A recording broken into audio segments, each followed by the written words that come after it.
hebel baa beri iibiyey ama hebelaaya iibisay nin ama waan iska jecelahay businesskaas yes waa jecesha businesskan laakiinse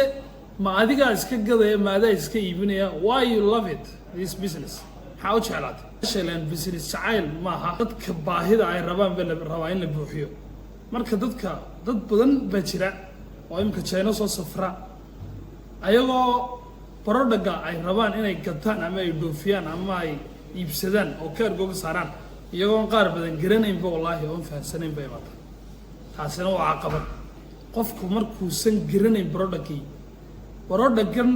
hay iska iibsan karto marka salaanimo waxa idin sheegay mobile phone accessory waa business aad u fiican waa dabcan waa run mobile phone accessory aad buu hawl badan yahay macnaha waa business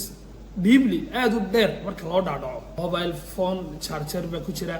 earphone-adii ba ku jira power bank baro